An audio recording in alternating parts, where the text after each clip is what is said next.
you all here. We're going to start by singing some songs. We'd love it if you would stand up and join us.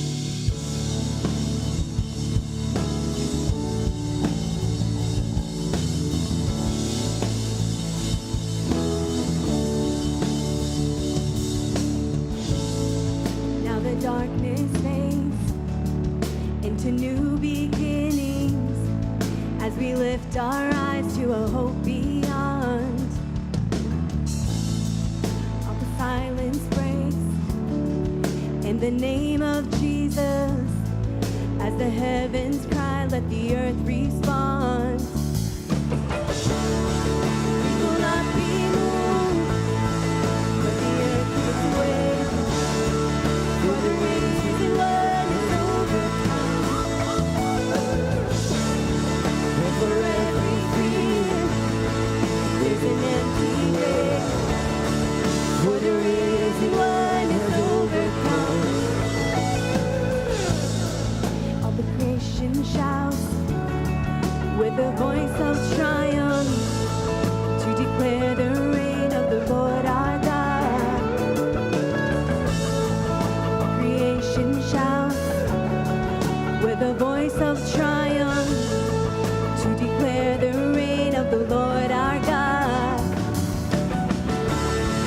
We will not be moved when the earth gives way, for the risen one is overcome. And for every fear, there's an empty grave, for the risen one is overcome.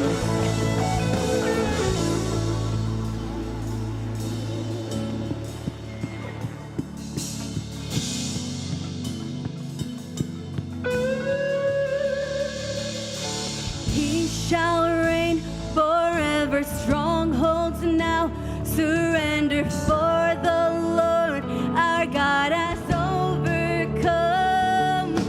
Who can be against us? Jesus our defender. He is Lord and he has overcome.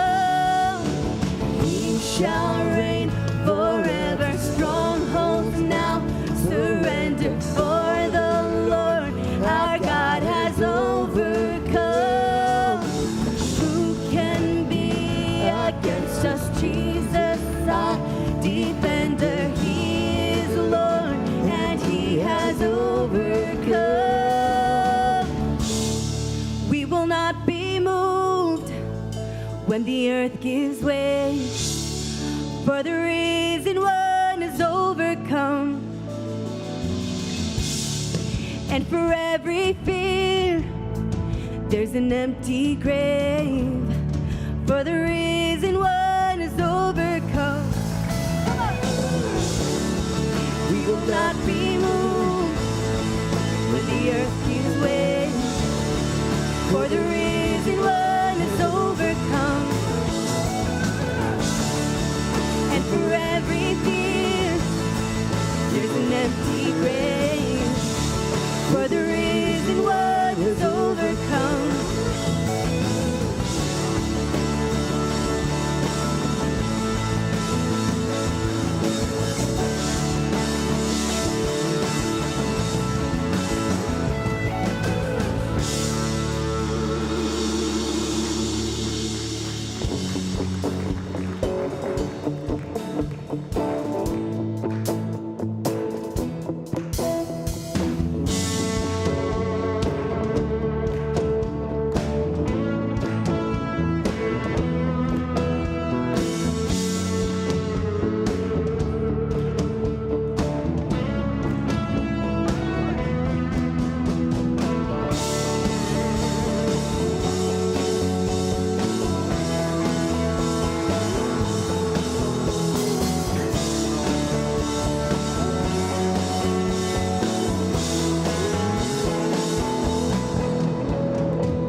Nothing can separate. Even if I ran away, your love never failed.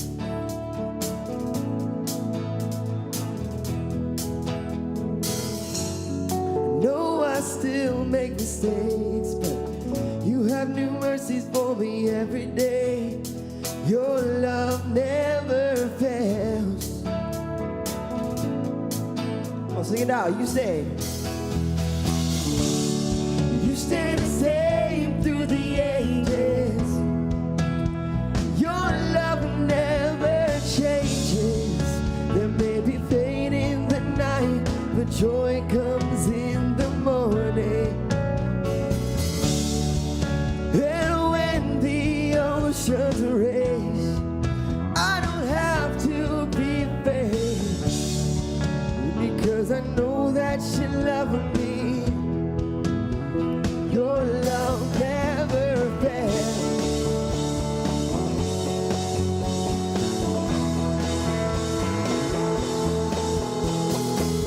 Wind is strong and the water's deep. I'm not alone here in these open seas. Your love never fails.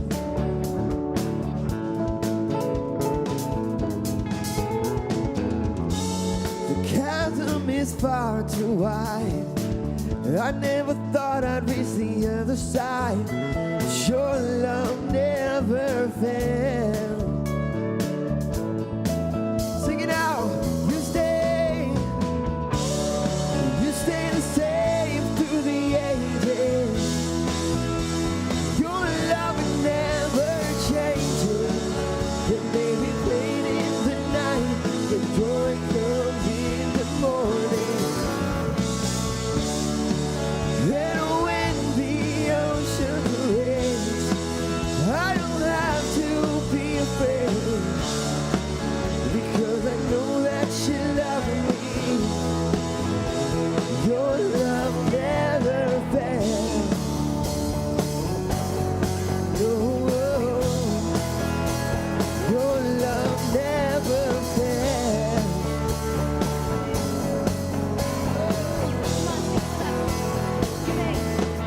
You make all things work together for my good. Come on, can you sing that out with me? You make all things work together for my good. You make all things work together for my good. Oh, you make all things work together for my good. Oh, you make all things work together for my good. 'Cause you make all things work together for my good. You stay the same through the ages. Your love never changes. There may be pain in the night, but joy comes in the morning. And when the ocean rage, I don't have to be afraid, because I know that you love me. Your love never fails. Oh, your love never fails.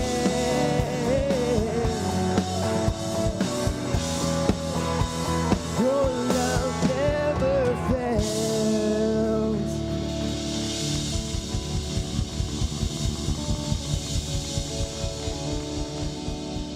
Good morning.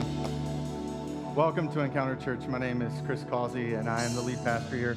I'll only be a few seconds because I don't want to interrupt what they're doing, because they're so much more enjoyable than I am. But I want to welcome you. And so there's the feedback. And we want to welcome you if you're in the room. We want to welcome you if you're joining us online. And if this is your first time here, we want to especially welcome you. We really do believe this next 50 minutes can be the most helpful and hopeful part of your week. And this week, we're going to be wrapping up a series called GoPro. And I want to give you a really helpful question that I think has the potential to powerfully impact your professional life, your personal life. And so what's going to happen if this is your first time here, just to give you an overview. In a few seconds, the band will continue to lead us in singing. I'll come back up and we'll kind of walk through through a message from the Bible that has some really practical next steps for your life.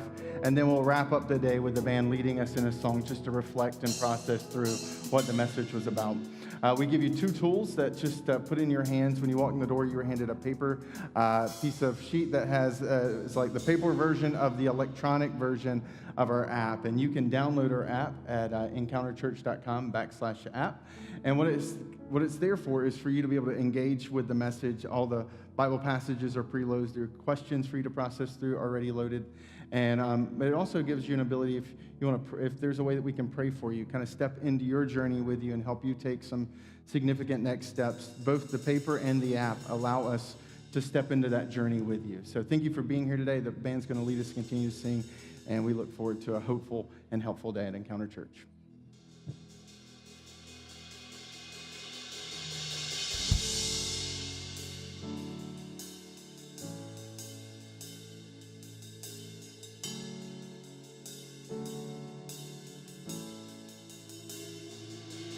You are matchless in grace and mercy. There is nowhere we can hide from your love. You are steadfast, never failing. You are faithful. All creation is an awful world. You're the healer of the sick and the broken. You are comfort for every heart in love. Our King and our Savior forever. For eternity we will sing of all you've done. And for eternity we will sing of all you've done. We say, God with us, God for us, nothing can come against, no one can stand between us. God with us, God for us, nothing can come against, no one can stand between us.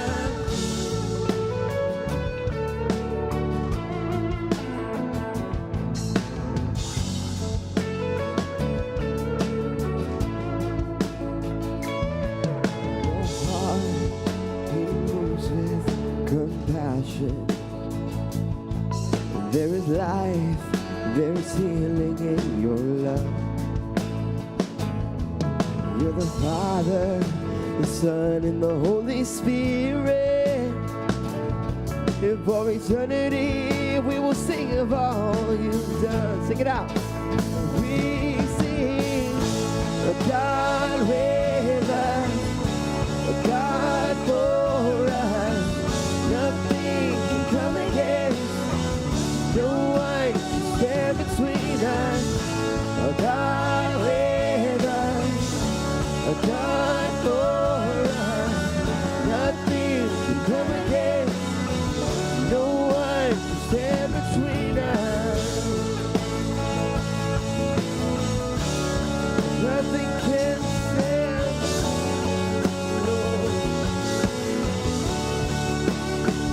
Where there was death, you brought life, Lord.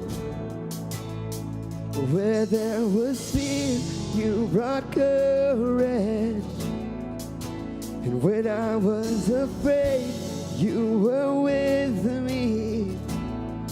And you lifted me up. Yeah, you lifted me up. Where there was death, you brought life, Lord. Where there was fear, you brought courage. And when I was afraid, you were with me. And you lifted me up. Oh, you lifted me up. Where there was death, you brought life, Lord. Where there was fear, you brought courage. When I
God, alright. Nothing can come against. No one can stand between us.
Good morning. Hello, it's so good to see you. This last weekend, my car broke down. And for those who have ever been in that spot, it didn't conveniently break down on my schedule or at my home. It broke down while I was at University Ave near Target. And kind of heard this loud kind of pop, this squeal, this smoke, and it's like, oh, I don't think that's normal. And kind of looking at my dashboard, because I really don't know that much about cars, and started driving and noticing that on my dashboard, the temperature gauge, the little thing that tells you how hot your engine is, starts to climb, which is not something I typically look at. So I just kind of got lucky, and I looked down, and I noticed that it went past the middle line that it never goes past. It's like, oh, it can actually pass that middle line. And it started climbing faster. Well, I was about 3 miles from my house, and I have a decision to make. I've got to get home, or I'm going to be stranded. And so I go into what only could be called a madman role of mind state and start driving insane down 128. Because, I mean, it really is like, have you ever seen that movie back in the day, Speed, where it's like the bus can't drop below 50 miles per hour to blow up? I was driving my car like I was in that movie. I'm like screaming at people because they're pulling in front of me, because I'm just trying to get, and all along I'm driving. It's like a time bomb. I'm watching it tick slowly higher and higher, and I'm like, if this thing gets to that red line, I don't even know, my car's going to blow up.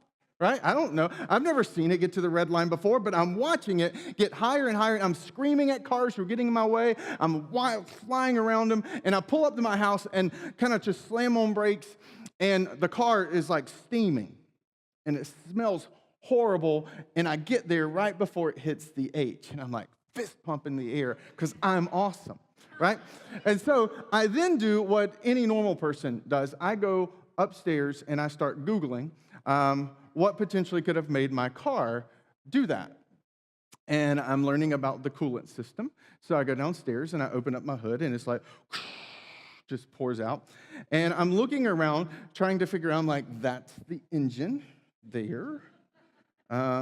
Liquids, some sort, wires, and I'm kind of getting my orientation the technical way. I've got Google, thanks to the mobile device, and I'm slowly like figuring out I have a busted pipe. After about 5 minutes of cutting myself, bleeding, and banging my hands in tight spaces and getting very, very upset, I figure out what the problem is. I notice that on the corner of my engine block, you like what I did there, engine block, is this little small rectangular tube. And it's got a huge hole in it. And I'm like, that is clearly the problem. And I want to call my family down and say, family, come gather around the engine block and let me show you what I've just figured out. So at that point, I've got to kind of dig in to figure out what this piece is. And so after a little bit more time on Google, I figure out that this is an elbow tube for my coolant system that's attached to my engine block. And eventually, I find a YouTube video Okay, so you need to know a disclaimer about me. I watch YouTube videos to figure out how to do things. Anybody else like that? I don't like to spend money. I don't want to like pay someone to do something that YouTube can show me how to do. You know what I mean? And so I get on YouTube and full disclaimer, I sent my wife a video last night on how to wash hair properly because, you know, it's just like, hey, I thought you should know this. Send it to you. And she's like, why did you, a bald man, just send me a video on how to wash your hair properly? I'm like, you should know that. That's important, okay? Anyways, so I'm on Google, and I've figured out here's an 11-minute video on how to repair my engine. I'm like, this is marvelous. 11 minutes, and this is done. Like, sweet. I don't have to take it to a mechanic. About 30 seconds into the video, I realize there is no way I can repair my engine. I sit down, I have a PB&J sandwich, and I continue to watch the video because at this point I'm fascinated how one would repair. That way when I go to the mechanic, I can say, yeah, so I noticed that you had to de-hitch the flux capacitor and, you know, and then slide the tube in. I was watching that on YouTube. Just wanted you to know that I know what you should be doing, so don't be trying to trick me with these over hours. The guy on YouTube did it in 11 minutes, so don't be giving me no 3-hour labor charge, okay? So at this point, I've like shifted focus. But halfway through the video, it starts to hit me. One of the reasons this guy is able to repair this engine with this same problem I'm having was that he had access to tools I didn't have. Like the first one, I think I was just overwhelmed by what I saw him do very quickly, where he pops the serpentine belt off, and I was like, what just happened? Right? I need that thing in slow motion. But after watching it a little bit longer, I realized he keeps pulling these tools out of some like thing over here that's invisible off camera, and tools that I'd never seen before. I was like, what in the world is that thing? And he's like, zee, zee, zee, and the engine just like disintegrates and just falls apart, and pieces are kind of like coming off. And he's like, oh, don't touch this, it'll electrocute you. And he uses something else. And I'm like, this is why I can't do it. Not just because I don't have the knowledge, because I don't have the tools. There's this mindset, because I'd even gone to AutoZone and said, hey, I saw a tool on there that could help me fix it. Do you guys sell that? And he was like, yeah, we have that for $7.99. I was like, sweet. I got a $10 bill. I can pay for that. And he's like, no, $799. And I was like, oh, I don't want that. I just want the $12 part to fix my car. And it hit me that what separates amateurs and professionals oftentimes are the tools they have. Right? They do have a special knowledge base, but oftentimes they have access to something that you and I don't even know it exists. Right? Through this building campaign, there's this programs I sit down with engineers and architects, and they're using software I didn't know existed, and this is what they do every day. For me, I prepare most of the messages on software that none of you have probably ever heard of. It's what I use every time I'm working through a message. And it's something that you would never spend money to invest in because it's just overwhelming. And it's this light bulb moment. I don't just think that's true of trades out there. I think that's true in our lives too, that oftentimes what separates us from where we are and where we want to be is that we don't have access to certain tools that can make that transition helpful. Specifically, a tool that I want to unpack today that I think really can make a significant difference in your life and my life. It's a question. It's a very simple question, but it's one of those tools that will take and enable you to wherever you are in this stage and give you an ability to take that next step. That as we wrap up this series today, to give you something that's just general enough that it'll apply to almost every area of your life, from dating to your personal, professional, parenting, marriage, right? With your family, extended, with your roommates, across the board, a question general enough and helpful enough that it will allow all of us to go pro. And to discover that question, because I want to lead us on a journey to get there, we have to take a look at a story that happens 3,900 years ago in a completely different land from what you and I experienced. The land of pyramids and pharaohs, this kind of distant story that is separated time and space by 3,900 years, but that if you're willing to lean into it with me, that I think what you and I will discover is that there is a very helpful question that we can pull out that can help transform and help you take that next step in your personal and professional life. It's found in the book of Genesis. And I recognize that one of the things I love about this church is that there are many people who are like me in my journey, where maybe in college I didn't necessarily believe in spiritual things. I was still kind of navigating and trying to figure out some things. I was a biochemistry undergrad and was processing a lot of questions about life and faith. And so the book of Genesis is one of those books that I remember, and that for some of you, even right now, when you hear the book of Genesis, it triggers all these like, oh no, that's the crazy book these people believe, right? Adam and Eve and floods and like all this like stuff is just wrapped up. Like the first 11 chapters, I can't get past the first 11 chapters. And here's what I would say to you. I'm not asking you to believe the first 11 chapters of Genesis today. I just want to encourage you, no matter where you are on the faith spectrum, to lean into this chapter and this story that I want to unpack for us today. That it's a story that I believe has the power to transform your life, even if you're not sure about the rest of the book that it's contained inside of. Just a helpful hint, the book of Genesis literally means the beginning, because it's the beginning of a collection of books called the Bible, that there's 66 books in this bigger volume set that we call the Bible. The Bible is not one book, it's a collection of books. And Genesis is the first. It's a well-known, well-respected book. It's one of those great books in history and antiquities and literature because it has the birth narratives of the Jewish Christian worldview. And a bulk of the book traces the lineage of a man named Abraham and his family that comes after him, because Abraham is the father of the physical nation of Israel and the Jewish people, and he's also the spiritual father of Christianity. And that Abraham has a son who's named Jacob.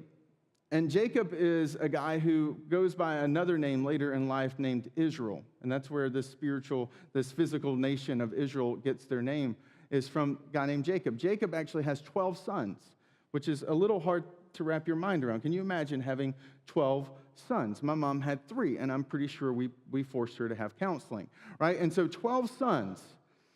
Now, in the midst of that, there's 10 that's there, and they're almost all adults, and Jacob has somewhat of an accident and a recent discovery that his wife is pregnant with a new son. And the 11th in the process is named Joseph.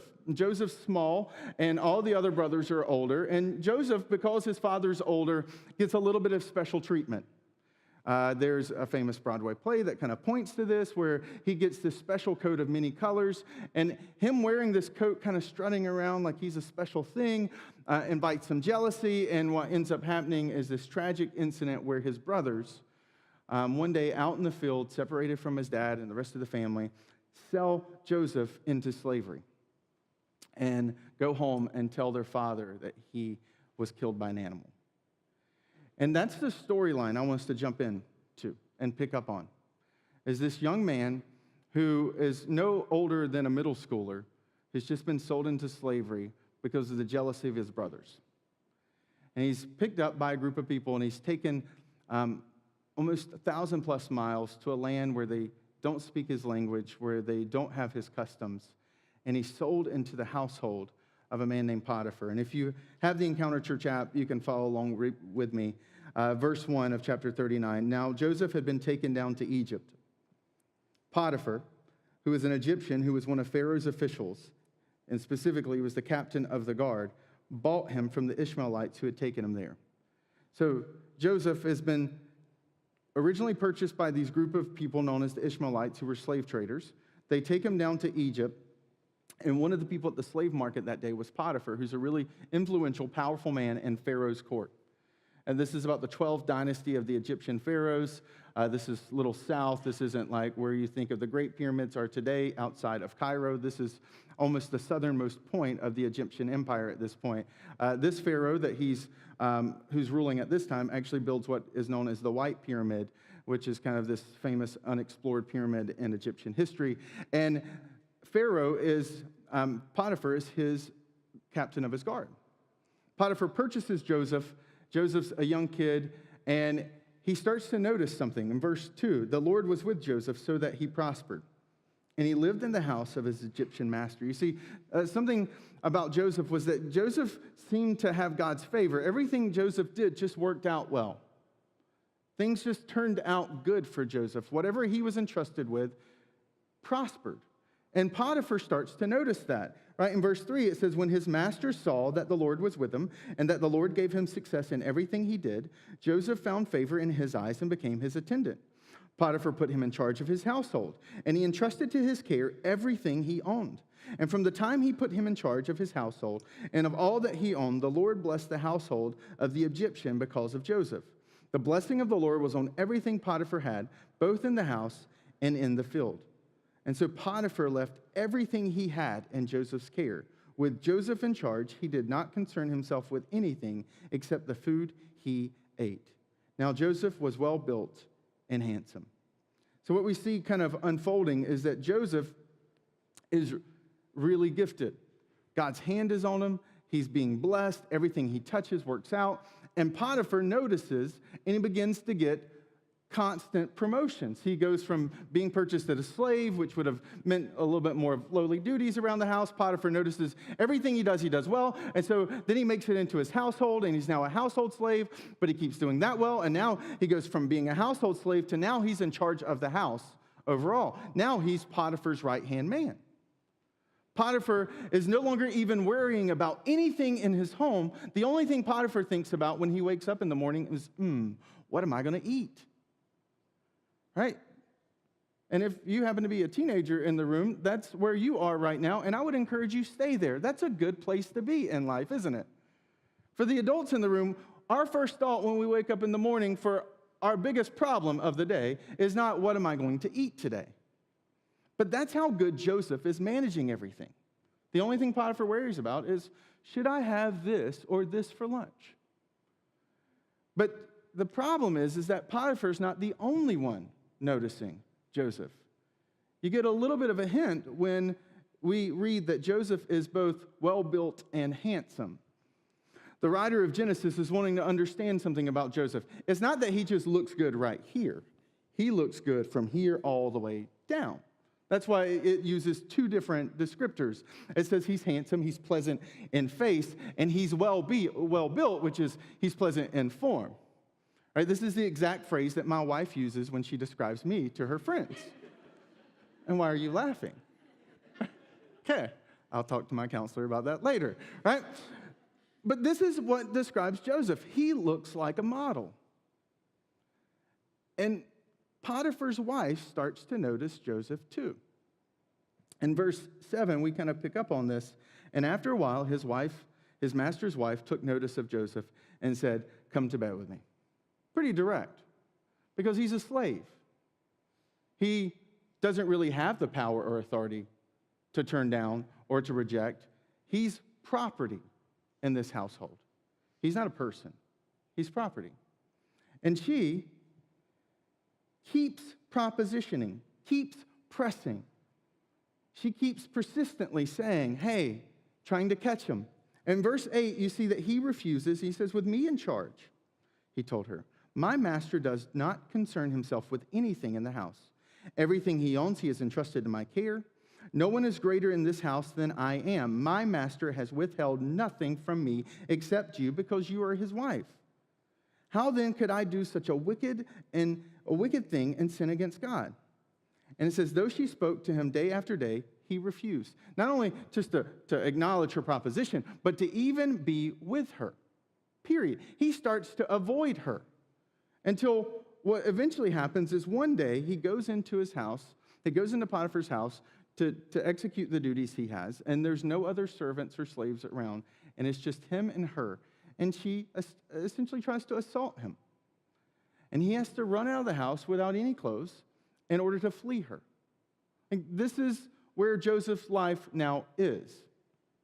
To top it off, because she has this cloak, begins to make allegations that everyone else believes.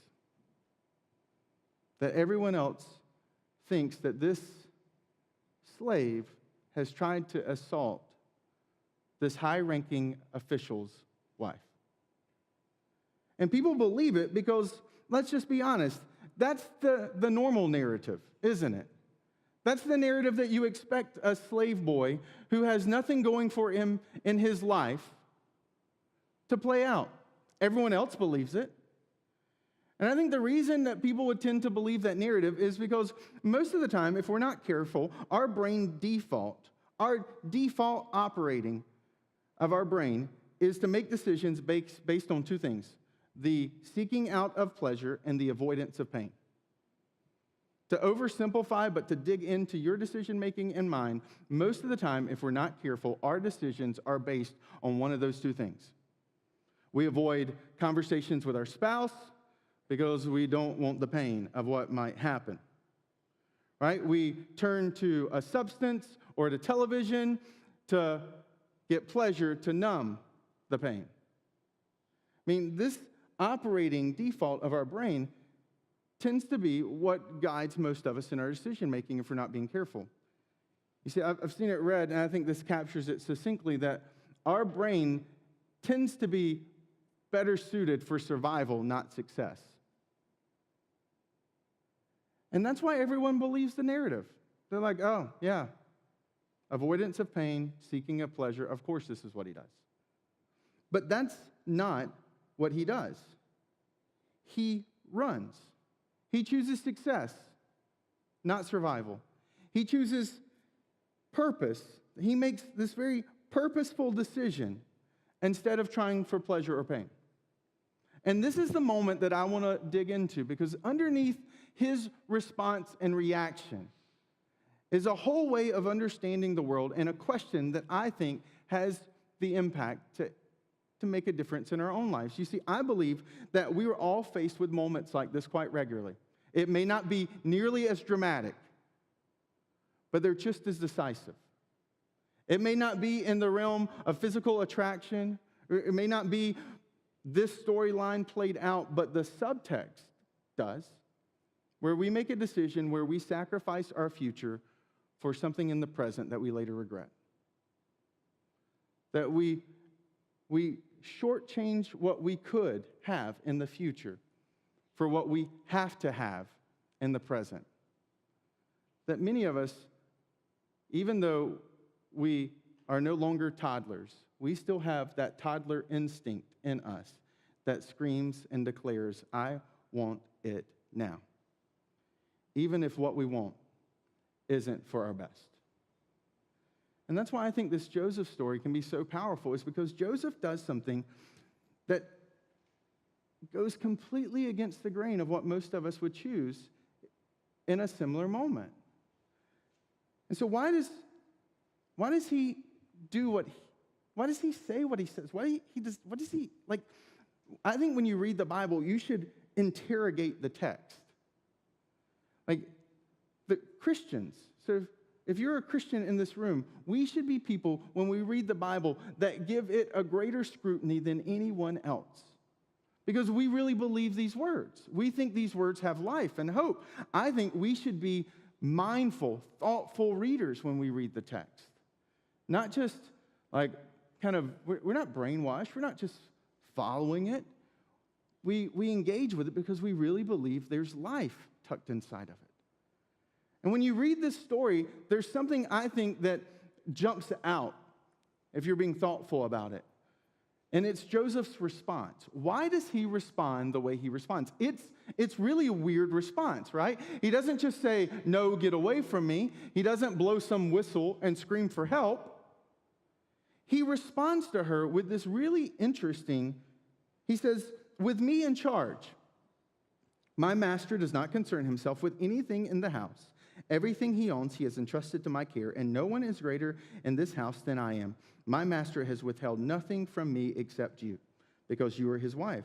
How then could I do such a wicked and sinful things against God? His response actually points to two different issues he takes with her. And it's in his response that I think that there's the rabbit hole that when you go down it and you start to understand why he responded, it opens up this whole world for you and I to learn from. The first thing he seems to take issue with is that she's challenging him to lead poorly. Like, he's like, look, the master's given me all of this to govern. And to do this would be, I wouldn't be faithful in governing if I do this. He takes issue with that. And then he takes issue with what the actual request is. He's like, no, that would be wrong. That goes against my faithfulness to God.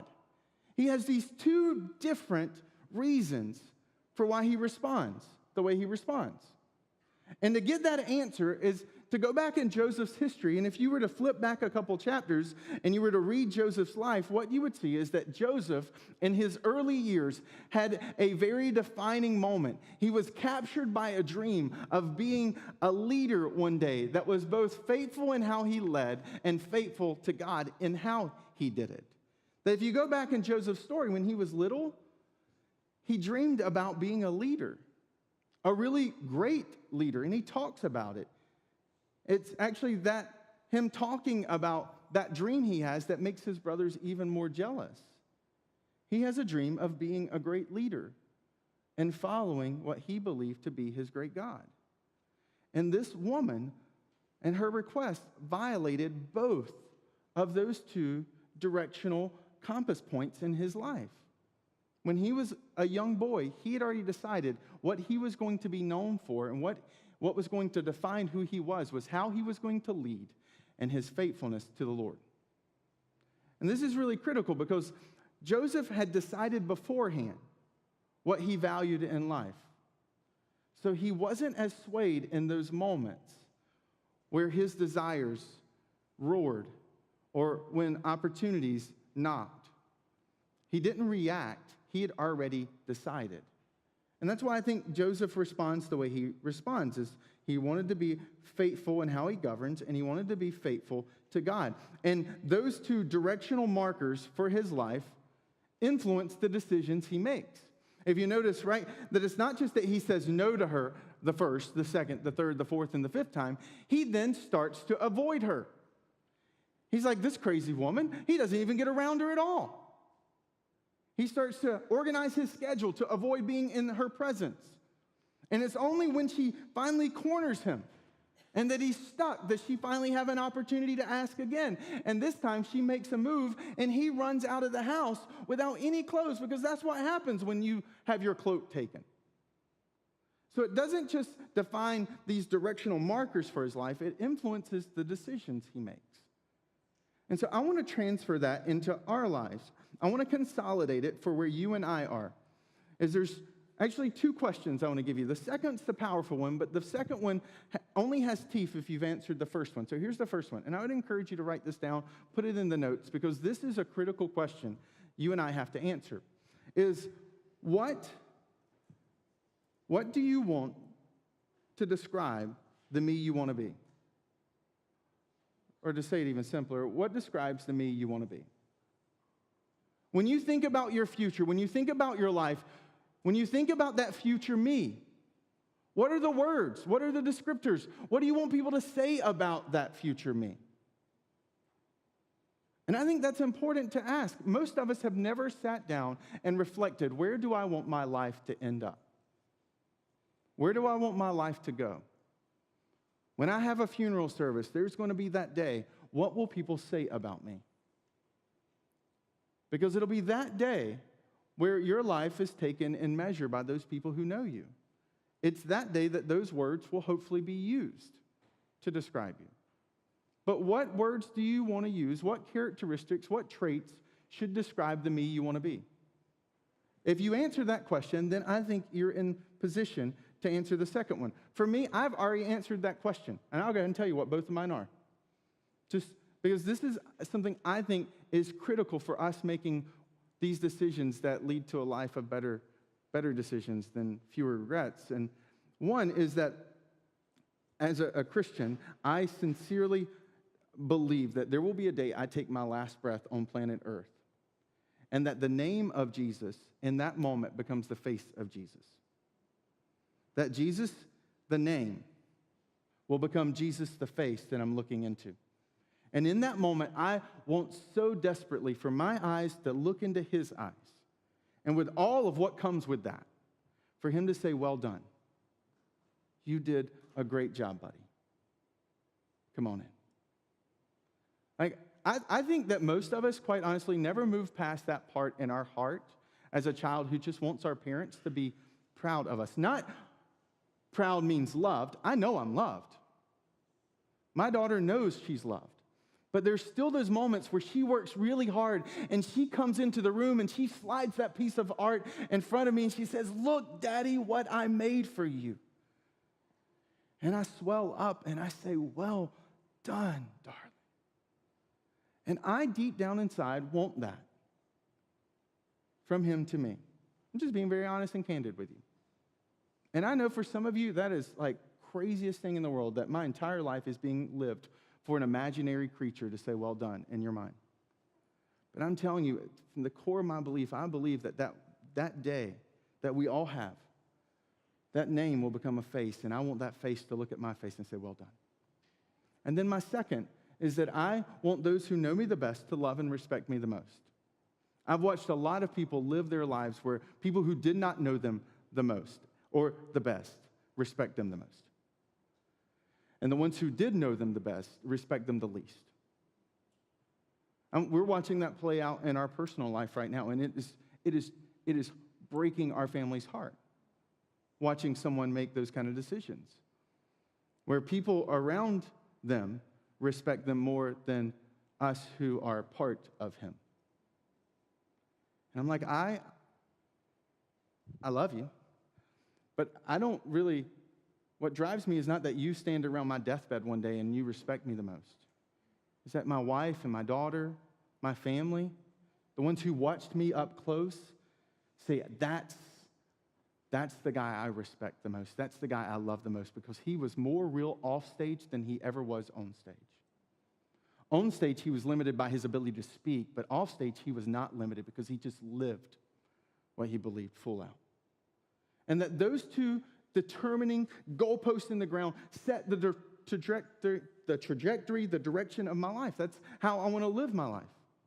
And it influences the decisions. And so when you answer that question, it enables you to do this. It enables you to ask this question, to have this question in your back pocket and at any moment be ready to say it.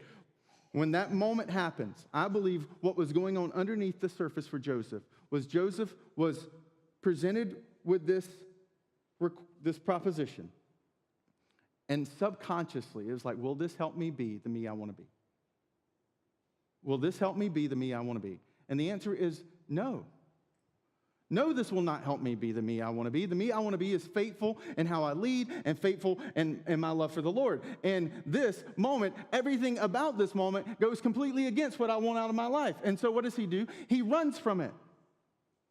Because when you know where you want to go, you are able to make sure you don't turn on those paths that take you away from it. And that's what he had. And so for you, I would write this second question down, right? Whether you like, maybe you're like me, you like things that rhyme because you're a poet at heart, right? Or a wannabe rapper at heart. Will this help me be the me I want to be? Or to reduce it even kind of a little bit more succinctly in the words of one of my mentors, what is the wise thing to do? And I love this question. I use this question a lot. This question is that tool that I pull out almost daily in my decision making, because it has an ability to break through the emotions. It has an ability to break through the moment, has the ability to override that inner toddler in me that wants to scream, "I want this now." It has an ability for me to push away from things that will take me away from what I want to be or the places I want to go. That this question, to get really practical, is when you start attaching things to it. So in light of your past, is this the wise thing to do? In light of that past struggle with alcohol, is the wise thing to do really to say yes to the guys who want to go to Vegas this weekend? Like, is there a better way to hang out that doesn't involve me putting myself around things that could derail me? And look, what I love about it is that's not like right or wrong. Maybe you're like, I don't really know if I believe in the Christian moral set, but it goes beyond that. This says, for you, in light of where you've come from, is this the best decision? Is this the wise thing to do? Other people may be able to do the exact same thing, and it's not unwise for them. But for you, in light of your past, is this the wise thing to do? In light of the fact that you just came through a divorce, is jumping into a relationship right now the best thing for you to do? See, it's so powerful because you can press it into your finances. You can press it into your personal life. You can take it into your workspace. It's portable. In light of my present, I just got married, right? Is the wise thing to do to say, bye, honey, I'm going to go hang out with the guys every night this week and drink and play video games? Is that the wise thing to do?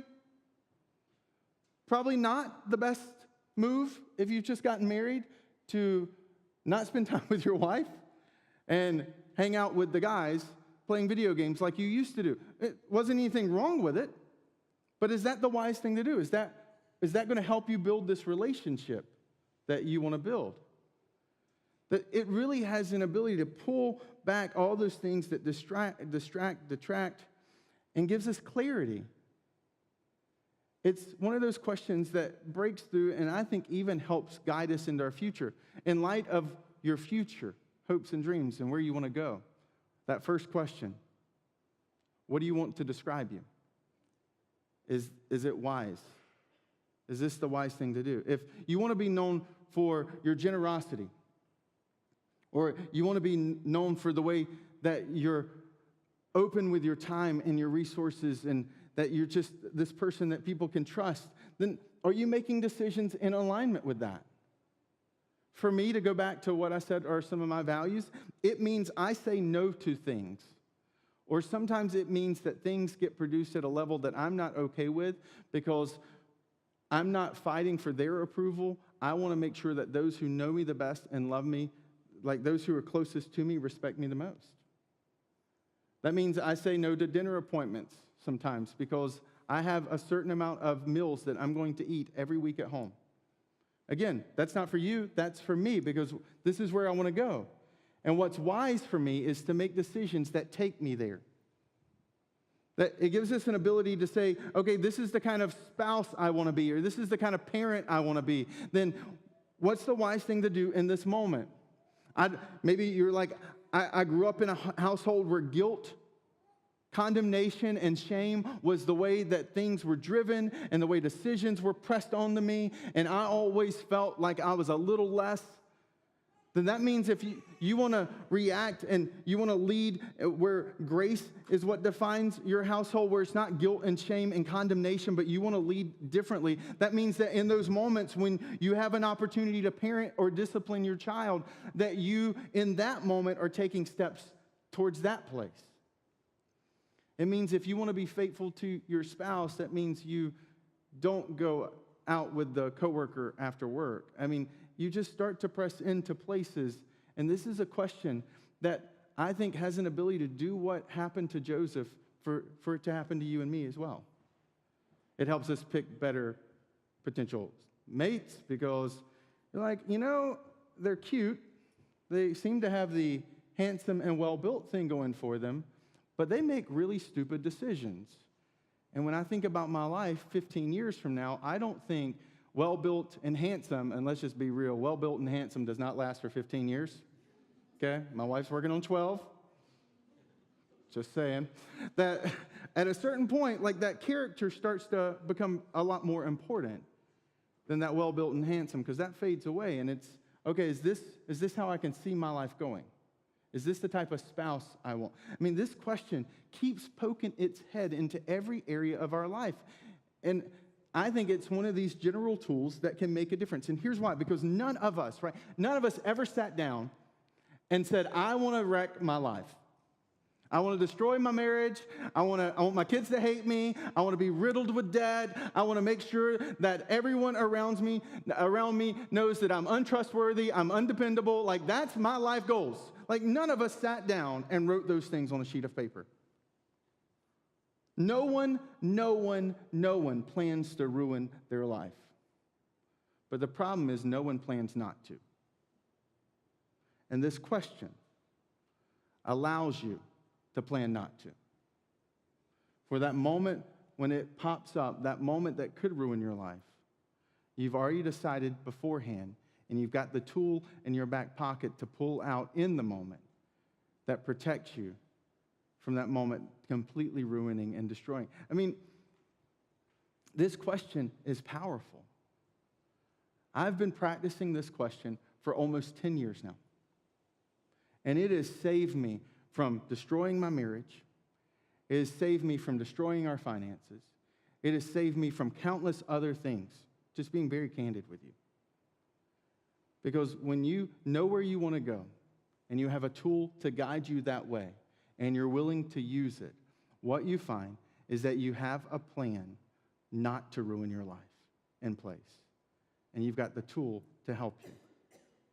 And while I say all of that, I recognize that for some of us, the easy question, the easy response, homework is just to answer the question. What kind of me do I want to be? And then to start practicing this week, answering that, asking that question regular. Will this help me be the me I want to be? But there are some of us in this room who don't even get to this point because you're at a place where you're like, I wish I'd had this question 20 years ago. Because I know, like you, that the moments I regret most in my life, if I could jump into a time machine, show up right now and say, hey, young, beautifully haired Chris, let me ask you this one question before you take that moment, before you go to that spring break trip, before you spend that night, before you say yes to that invitation. Is this the wise thing to do? That I think that most of the moments in my life that I regret the most, I would have probably been spared from them. And I think if you had had this question in your life and you'd asked it in that moment and listened, you'd have probably been spared from your most painful regrets too.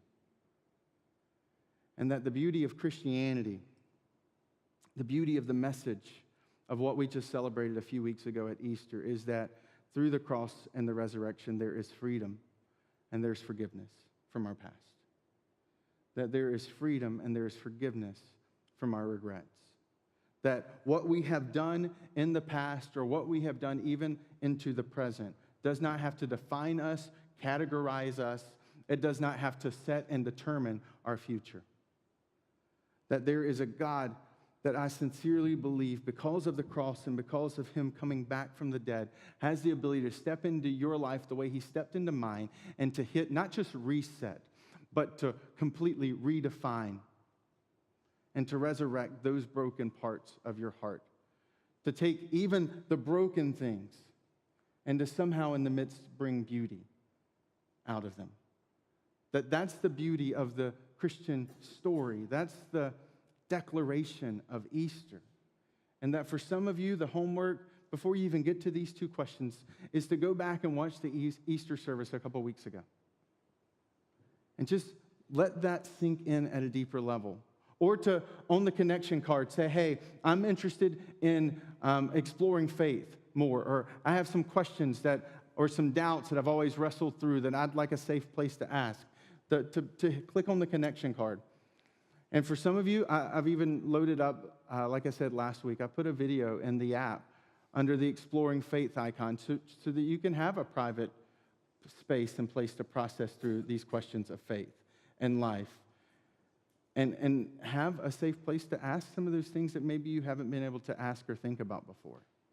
But whatever it is, here's what I know, that all of us, with this message, with this tool, have a next step we can take. And so what we're going to do to respond is the band's going to come out. I'm going to pray over us real quick, and the band's going to come out, and they're going to lead us in a song. And this song is meant to guide us. Okay, full disclosure, I kept you a little bit longer because I know there's a race going by.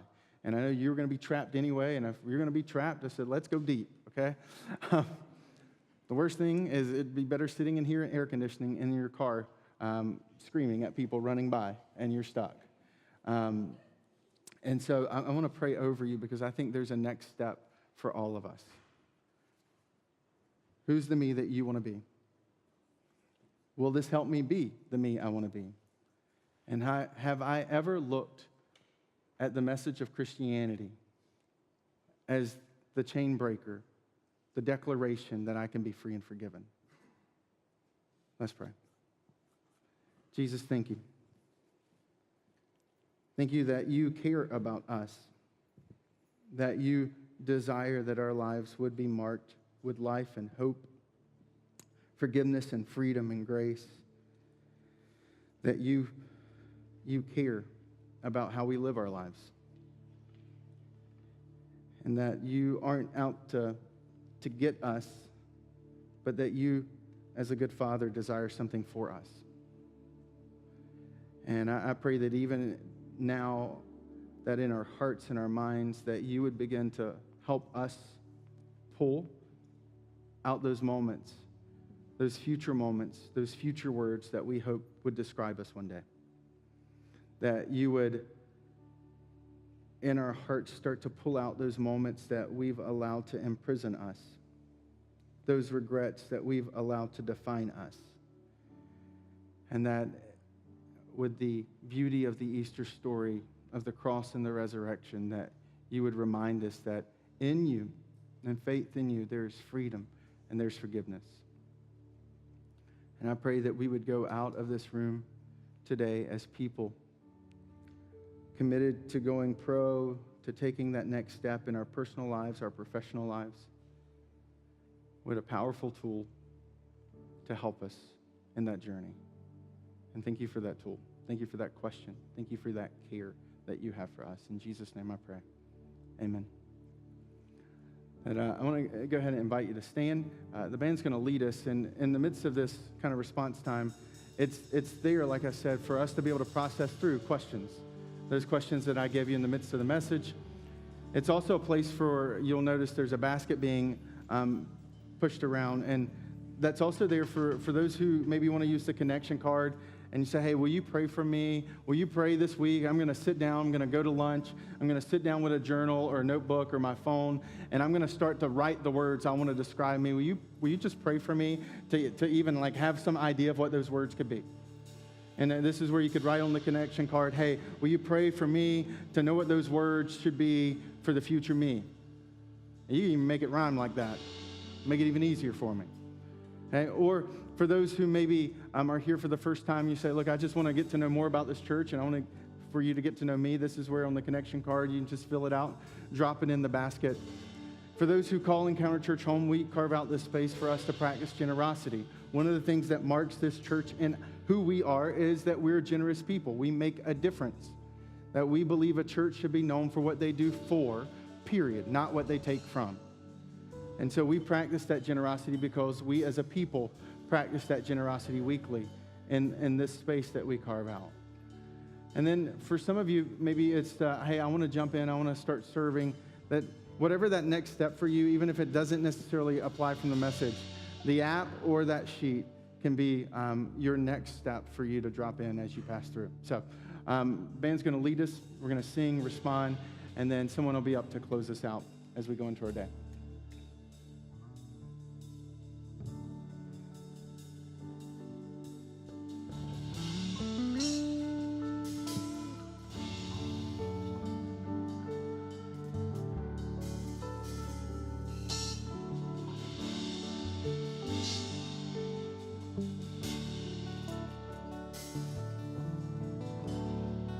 There's nothing worth more that will ever come close. Nothing can compare. You're our living hope. Your presence,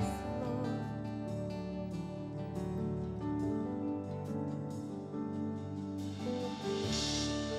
I've tasted and seen of the sweetest of loves, where my heart becomes free and my shame is undone.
Thanks again for joining us here at Encounter Church. We hope you found today's message to be encouraging. If you have questions about who we are or looking for ways to get more connected, we would love to hear from you. Stop by Starting Point on your way out. Until then, we will see you next week. We hope you have a great week. Thanks, everyone.